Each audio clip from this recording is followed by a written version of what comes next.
Hello and welcome to the Gaming with Science podcast, where we talk about the science behind some of your favorite games. Today, we're having a creator interview with the creators of The Mating Game by Pangolin Games. Hey, welcome back to a bonus episode. This is Brian. This is Jason.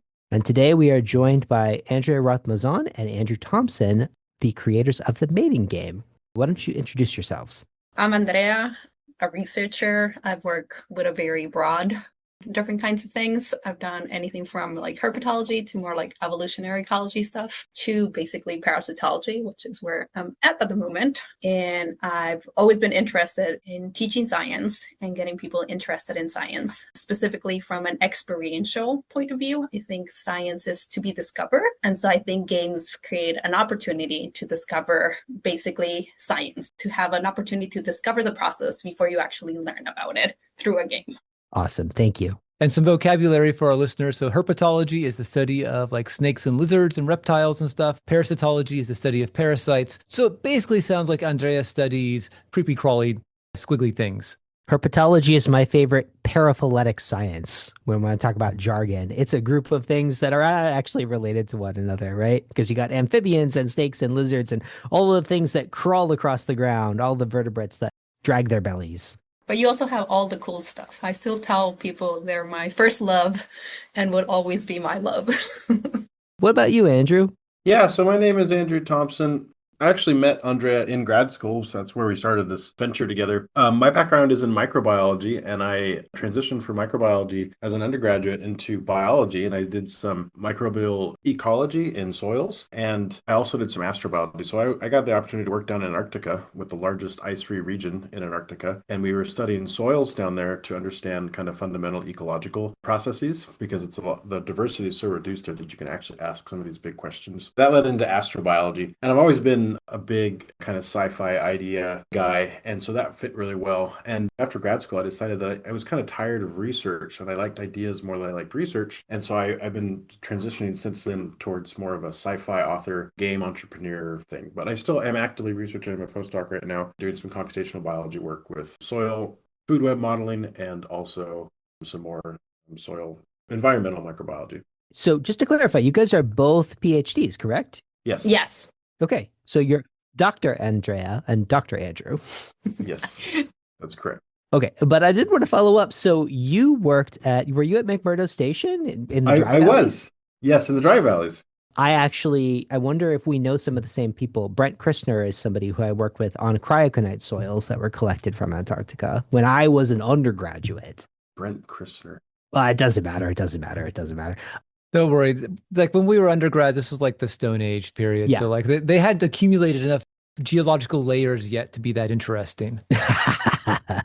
I'm sure that we know some people who know the same people. Okay. I don't remember that name specifically, but I'm sure that if he was working on cryoconite holes in the Dry Valleys, then he was working with the leadership that I was working with for sure, because they've been there for a long time. And Jason and I actually have a unpublished preprint on bacteria that were recovered from a mirrored glacial ice at some point. And Jason does soil microbiology, and we're both microbiologists. So there's more connections here than we even realized. Awesome.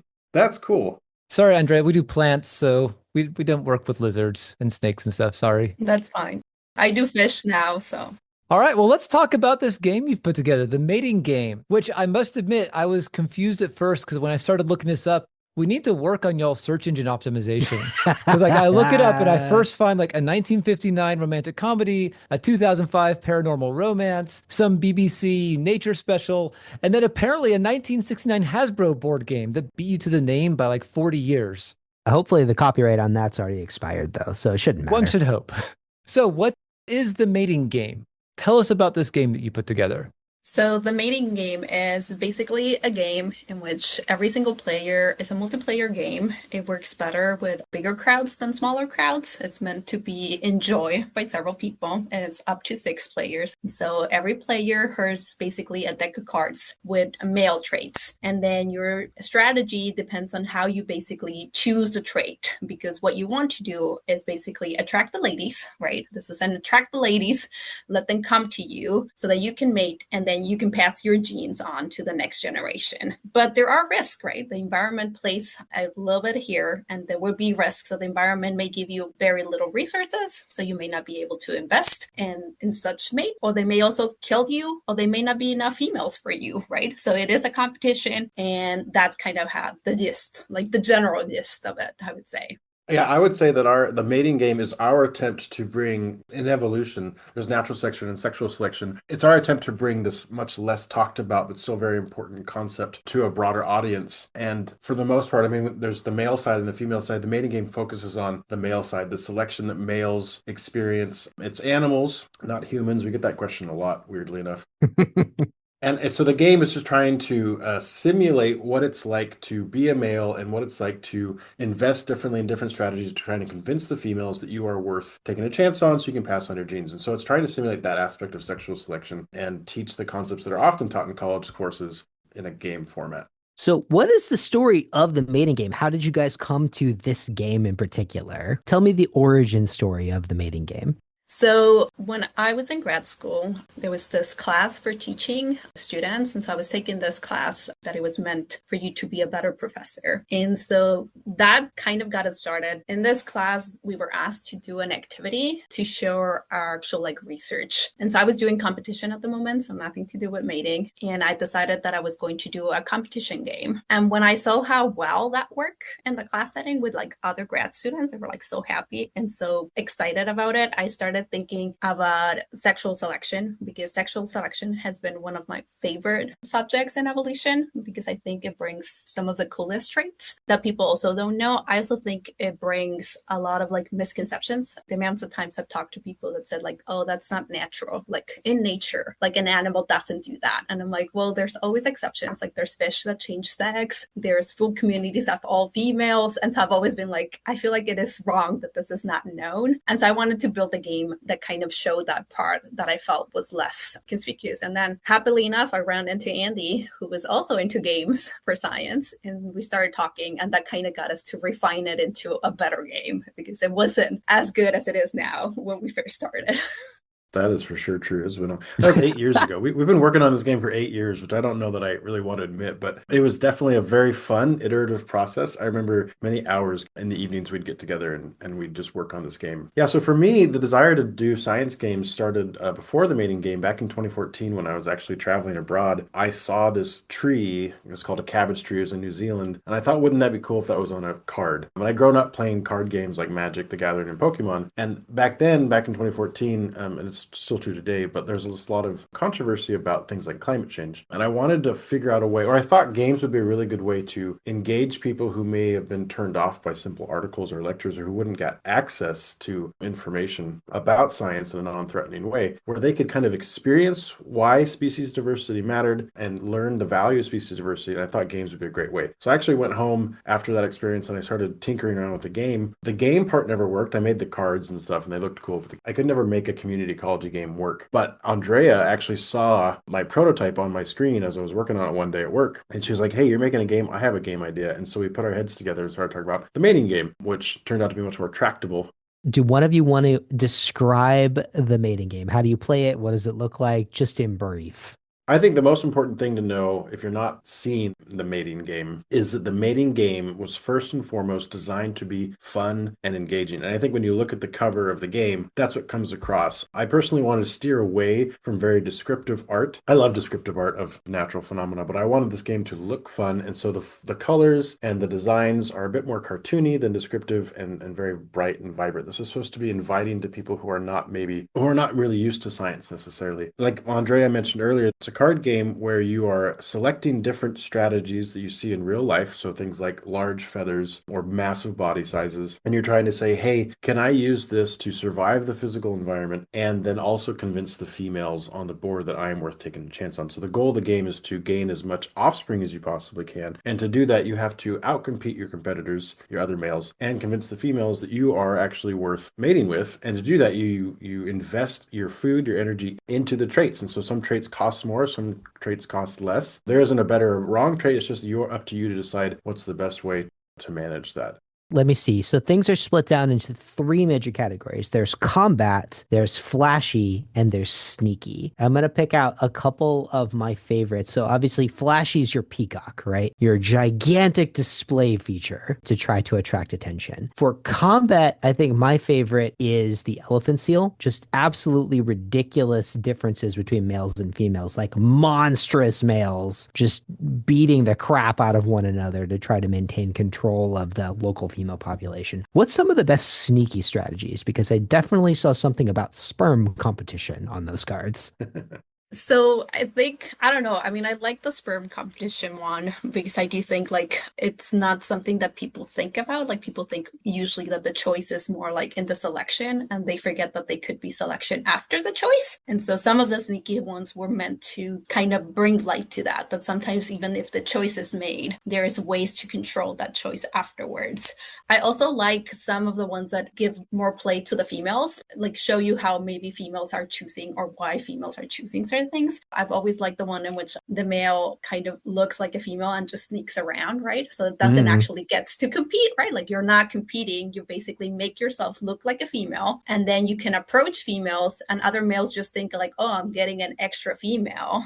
So that's great. And then you actually get to mate, right? And so I think that that sneaky behavior is really good. And so those two, I think would be my favorites if I was to choose. Yeah, I will say when I played this game with Brian, Andrew, you mentioned the sort of cartoony vibe of all the drawings, and yet all the concepts are very hard science. So there are things like the nuptial banquet, where you present food in order to lure your mate in and also like give them extra energy and such. And it's a very hardcore, like very tried and true scientific concept. I'm looking at the card here. It has like, well, it looks like a mosquito like laying out this candlelit dinner for someone, or Brian's elephant seals who in the game are dressed up like luchadors. I like the juxtaposition of the hard science fact with this sort of goofy, cartoony way of displaying it. Thanks. I'm really glad you pointed it out because we spent a lot of time not only coming up with kind of the vibe that we wanted and that we communicated to the artist, but also we spent a lot of time going over each trait and saying, what is a good human analogy that would help people like understand this without us having to sacrifice anything else? And one of the things we told the artist was we really emphasized, we want you to make this fun and engaging, but we want you to make the animal as accurate as possible while also making it fun, right? We don't want any spiders that have their legs coming off both the head and the abdomen because it's not accurate. We don't want a Halloween spider. So the spider in the game, the peacock spider, they used peacock spider references and you can tell they even match the patterns, but then they have them juggling, which is obviously not something that a peacock spider can do. But we wanted to make sure that people also were clear that we were communicating not that this is a peacock spider card, but this is a display trait. And so by having the luchador mask and the banquet, it was less about the organism, even though the organism was a good example of that trait, and more about the trait itself. And so I do remember spending a lot of time trying to make sure the art came across. Probably maybe too much time, honestly, for a game, but like it was really important to us to make sure that it was both engaging, but also communicating the accurate science. There's another game by Brexworks game. It's their second game called Eight-Legged Peacock, which is specifically about the peacock spiders. And it's a card matching game or something like that. It's fun. But yes, from looking at that in peacock spiders, that's the one spider I would not be surprised to find one juggling out in the wild. Yes. Very, very tiny bowling pins. Yes. These spiders are like the size of a pinhead. But they're so cute. How many jumping spiders can you fit on the head of a pinhead? That would be the find of a century if you found a peacock spider juggling in the Australian outback. So I guess with that in mind, it sounds like you had, this was one of the questions I wanted to ask anyway. How did you decide what you wanted to include and what you wanted to exclude from the game? Obviously, you couldn't include everything. What got simplified in the process? Yeah. What got simplified and what kind of like, what hit the cutting room floor? For us, we started with a very clear idea of what we wanted the game to do. We weren't just making a game, we were making a teaching tool. Our audience was teaching people both in the classroom because we did a little bit of playtesting with other games beforehand, and we recognized that a lot of tabletop games aren't really conducive to being played in a classroom setting like a high school because they take too long, one, to learn and usually to play. And we really wanted the game to be accessible to teachers because that's where a lot of education happens. And we also wanted to be accessible to people who weren't necessarily wanting to learn and sit down and play a game, game, and so that means it had to be engaging, right? And we also wanted to make it accessible to people who weren't big strategy gamers. So those kind of three things were the starting point, and from that kind of flowed what we decided to do. And then Andrea had a very specific idea of the things that she wanted to teach. We actually have learning outcomes in the rulebook, and that came from very early iterations where we're like, this is what we want to teach, and this is what we don't want to teach. Yeah, the learning outcomes were actually very useful for us because a lot of things that when we figured like this may be a misconception, if it did not interfere with our learning outcomes, it wasn't something that we were going to stop. And so that's why also like in the rule book, there is also like a misconception area because we were like, there are certain things that you're going to get wrong or you're going to misconcept. And then I would say like the biggest thing is like we didn't shy around humanizing traits, which in theory, that's not like a lot of classrooms try not to do that, but we were like, this is the best way enters to make it fun. We kind of wanted to make sure like core elements of science did not get twisted or misunderstood. But other than that, if we had to sacrifice something so that it would be more fun or more easy to play, we kind of did. At the end of everything, it is a game. And the whole point is for people to have fun. And part of the visuals also help us with that because if we could make visuals accurate, if people remember like cute spiders or at least the diversity of traits, that's also giving people other stuff to think about. And so at least we get that part in. And so sometimes we went for other things in order to not completely miss around. So like for the nest, it was like a big thing for us to just not have just a single image of what a nest is. That was just like a bird nest so that we could get away from this idea of like there are several different ways of nest. And we wanted to do that. So sometimes images help us not get rid totally of something just by using a diversity of image or having a diversity of stuff. Yeah, I think you're right. I think it's actually I think it's known, but maybe it's a little underappreciated how fun the role play of a board game is. It's like, oh, I am now playing my giant elephant seal versus your, I don't know, tiny hippo with an itty bitty bite or something like that. That doesn't really make sense. And you have done something that I always like to see. You're very clear about how you're representing the science, what's accurate, what's not accurate. It's one of my favorite things to see in one of these games when somebody takes that seriously and doesn't just leave it to chance, is explicit about that. So kudos for you for taking that little bit of extra effort and space in your rulebook to making it clear. And also just designing for the classroom. It's awesome. Nobody wants to do that. So thank you for doing that too. Yeah, our listeners at this point are probably tired of hearing about how educational games is a dirty word in the gaming industry. It's nice seeing you with that explicit goal and also the considerations of, because we have noticed several of the games we have played on this podcast have great lessons in them. And there's no way you could deploy them in the K through 12 classroom because they take too long, they're too complicated, anything like that. I wouldn't say you've gotten all the way to a party game on this, but you're definitely very, very close to one in terms of complexity and ease of use and everything. Yeah, and that's a little bit my fault. The version we had when we both graduated grad school was actually less complex, and it didn't even have a board. But I was concerned, especially after playtesting, that a lot of the females weren't represented well enough. And we didn't want to give this impression that the females didn't matter in sexual selection at all. And so I actually introduced the board so that, one, we could get around that conception because you can show the females on the board. And then also because we felt like there was a potential for misunderstanding the difference between competition and combat. Like people kept saying, oh, it's a blue card, it doesn't compete. It's like, well, no, they don't combat, but they absolutely compete. But the board allowed us to have two different colored females, which isn't technically accurate, and showing that they actually do compete. And that when you have the female scarcity taking, female tokens away, that's one of the reasons that there's a difference between the intra and intersexual. So it's true. We didn't quite get there, but we were almost there. And that was just because of a last minute change, honestly. So in the combat strategy, it's an all or nothing, right? The winner takes all of the females. That's the idea. In the competition version, the flashy strategy, it's relative to how flashy you are, right? Right. So there's a different balance between they're both can be successful strategies, but right. you're balancing the probability of being success based on that, which I think is very cool and a very subtle way of sort of getting at this. And of course the females are important. They're literally the whole thing. It's the whole reason you have these nonsensical, ridiculous strategies is because of the power of sexual selection.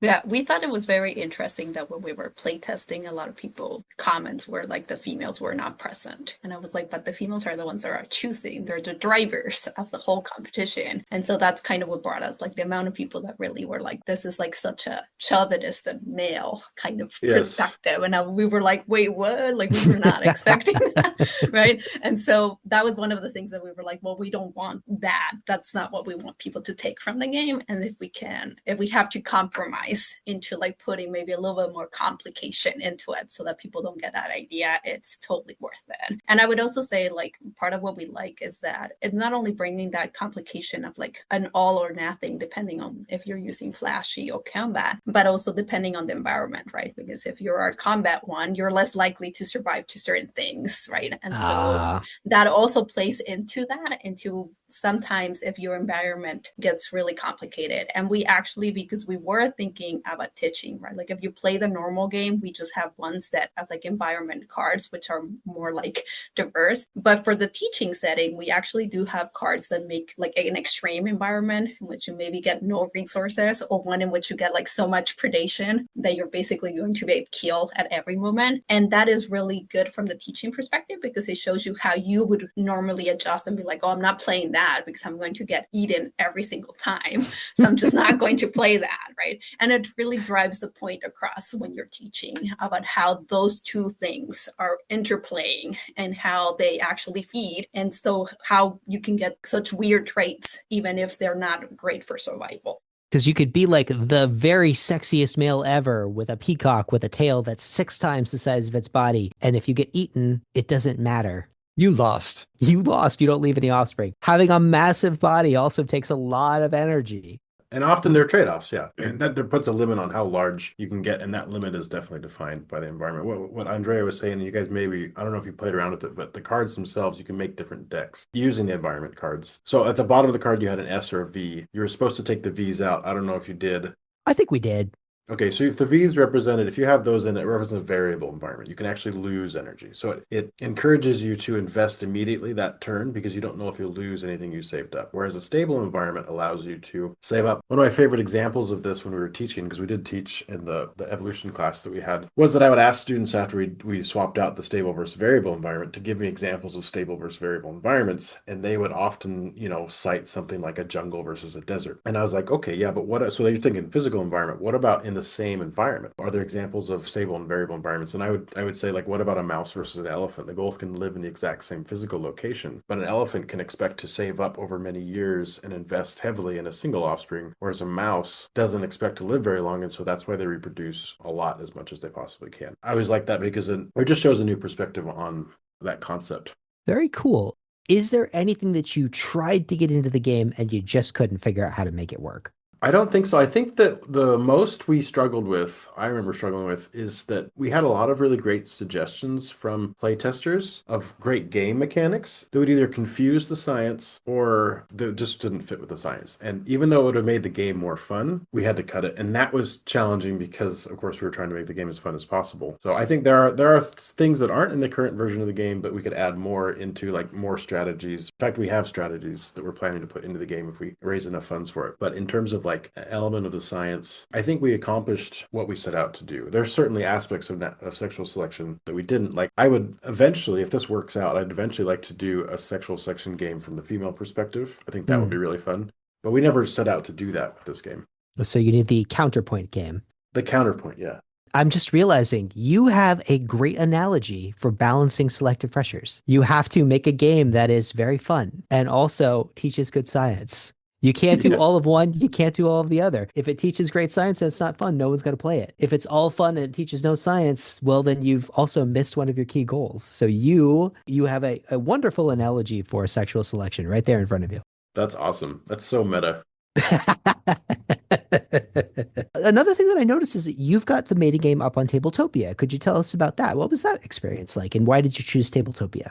I chose Tabletopia because I had used Tabletopia a little bit and it was free and I knew what to do. And I didn't really spend a ton of time looking for other ones. I know there are other ones out there, but I had limited time and I guess I was ignorant and didn't know if there was better options. And as far as what was that like, you guys don't like work for Tabletopia at all, do you? No. I really appreciate having Tabletopia. That was awesome, being able to put my cards up there, and I used it to play test with people, with the artists who were different states and friends who were different states. And because I was living in a place by myself and didn't have it, I mean, Andrea and I moved to different places, and it was really awesome to be able to do that. Yeah, I'm not really sure what's behind that question. Like loading the cards onto Tabletopia was a painful experience, and I've done it many times, and I've learned you just have to have all the sizes have to be exactly the same across all the cards, which wasn't so big of a deal when the artists were making the final versions of the cards because they know what they're doing. But when I was just tinkering around in Illustrator and PowerPoint, like I had to post cards up many, many times, and that's very frustrating. So I'm grateful for Tabletopia, but there was a little bit of a learning curve. Well, I know people I've heard other people, for instance, having games on Board Game Arena. Often it's part of like the social media pitch. It's like, oh, if you want to try out the game, this is a great place to do it, just stuff like that. So I was just curious about that choice. So it was primarily for playtesting. Yes. Okay. But also it's now out there in a digital format. I mean, now that I have it up there, yeah, I'm going to absolutely use it we'll use it as a way to market the game. Also, another thing when you're thinking about getting into a classroom, I mean, all of these kids have Chromebooks now, right? It's a great way to, in addition to the physical copy, but that can be limiting in certain environments. So now you've got Tabletopia, so they can still play the game, even if they can't, buy 12 copies of the beta game, which I'm sure you would like them to. But I actually do have an idea for that to reduce the costs for educators, because I do recognize that educators don't always have the funds for that. The idea is that I just take, because you can play with 6, so if you have a classroom of 30 people, you should be able to do with 5 copies of the game. And I was thinking that a lot of the cost for the game actually comes from the weight of the box itself.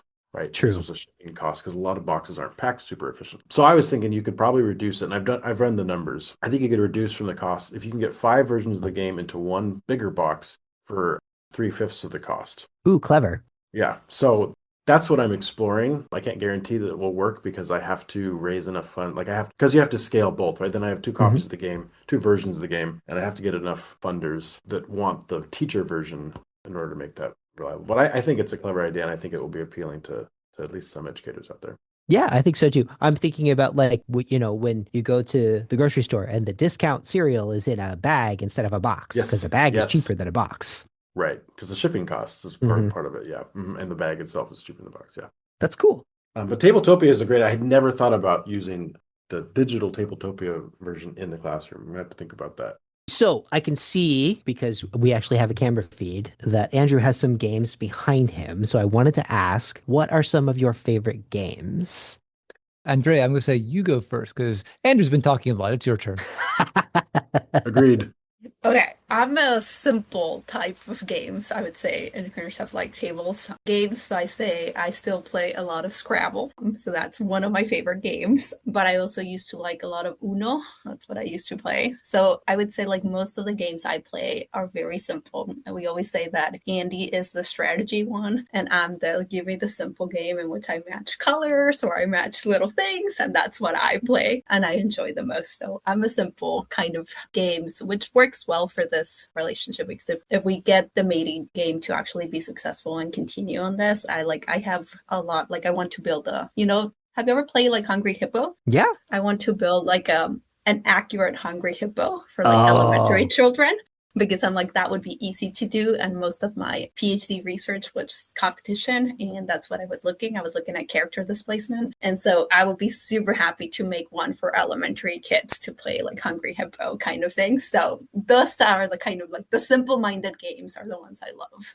My brain is buzzing right now with ideas. We played this game when we were kids where we had a big bin, a big plastic bin, and it had beans and it had worms and it had staples out of those different things. And they gave all the kids different little beaks to try to pick stuff up with. A Hungry Hippos where you're changing what the mouth looks like would be really, really cool.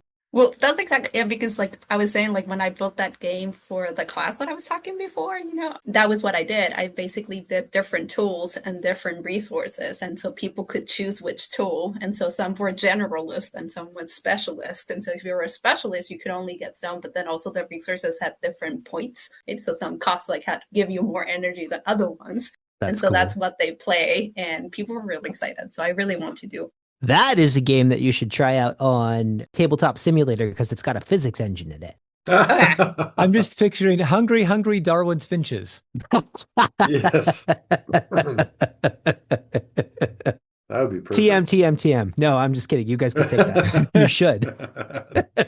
Okay, well, I think that actually we're kind of coming to about the But end of our. Oh wait, Andrew, you didn't do yours. I'm sorry, yeah, Andrew. What are your favorite That's games? okay. I'm looking at one behind you right now that I don't know, so I want you to go, and then I'm going to ask you about one of the games that's behind you. Okay, well, I'll keep it real brief. I mean, yeah, it's funny because I was always trying to make the game eating game more complex. I do like complex games. My two favorite games, I'll just keep it to two, is first, not a science game. Betrayal at House on the Hill is I one of my love that I game. love the narrative storytelling. I love how the game changes halfway through and almost becomes a totally different game. My biggest complaint about the game is there's not enough diversity of tiles because I want the mansion to be bigger and more interesting. But I love that game. The other game that I really love that is a science game is Photosynthesis, and I Yep. love that one primarily because when you play it, at least personally, you feel like a tree. You have to be playing, you have to be investing up front, you have to be making choices up front that affect the very end of the game. It's difficult to shift strategy as you go. I love how they make it feel. I love the mechanic of the sun circling around and like the competition. Like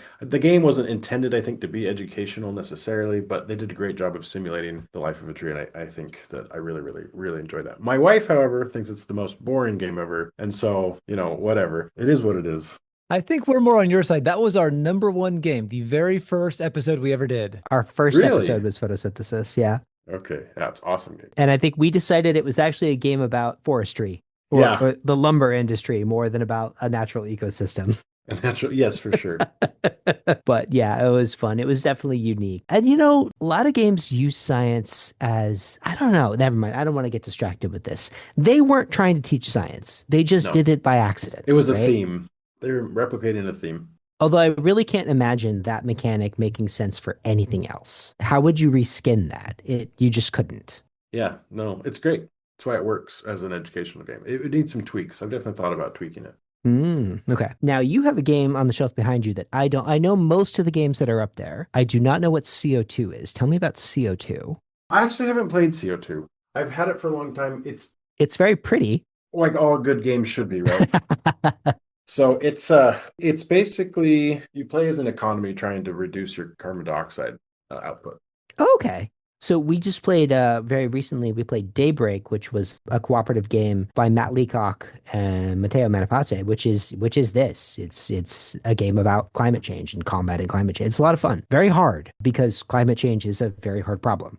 Yes, well, that's cool. Daybreak, I'll have to put that on my list. Yeah, you should. It's very pretty too. Speaking of all games should be pretty, it definitely is. So, what about news? Tell us about when is the mating game? We want to try to help get the word out. So, tell us about the mating game. When can people find it on Kickstarter and why should they buy the mating game?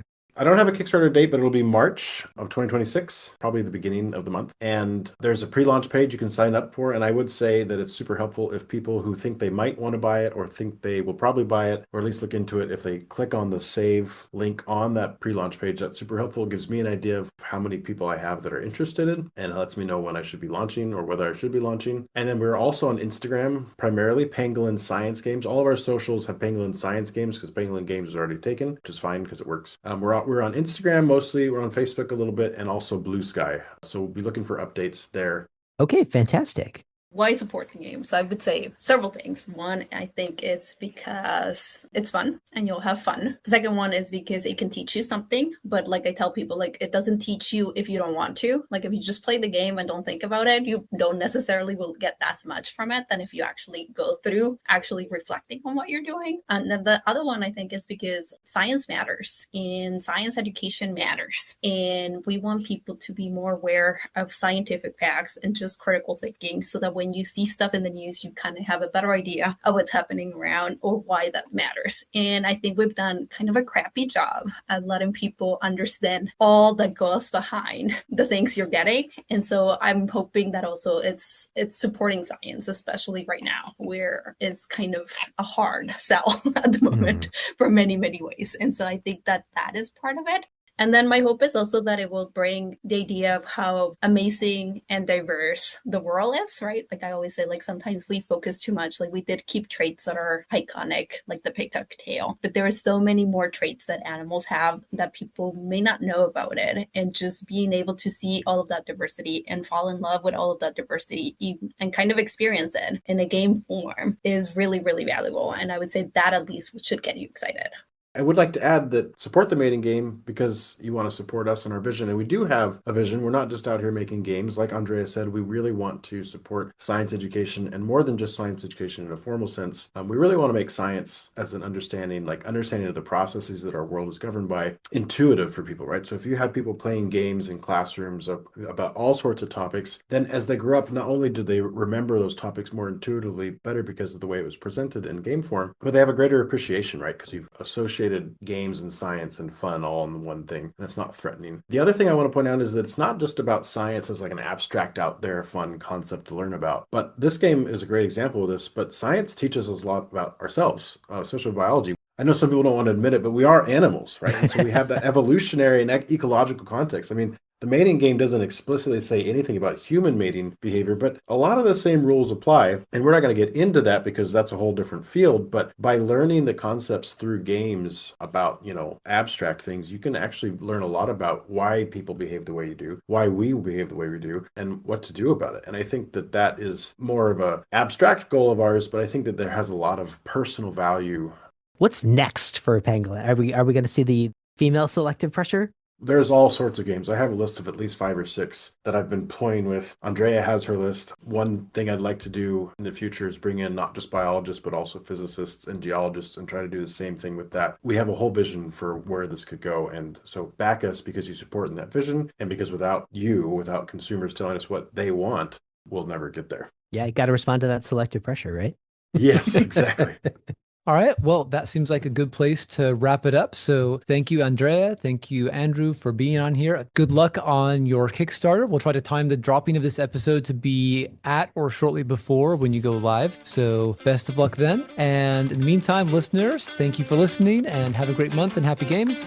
And have fun playing dice with the universe. See ya. This has been the Gaming with Science podcast, copyright 2026. Listeners are free to reuse this recording for any non-commercial purpose as long as credit is given to Gaming with Science. This podcast is produced with support from the University of Georgia. All opinions are those of the hosts and do not imply endorsement by the sponsors. If you wish to purchase any of the games that we talked about, we encourage you to do so through your friendly local game store. Thank you, and have fun playing dice with the universe.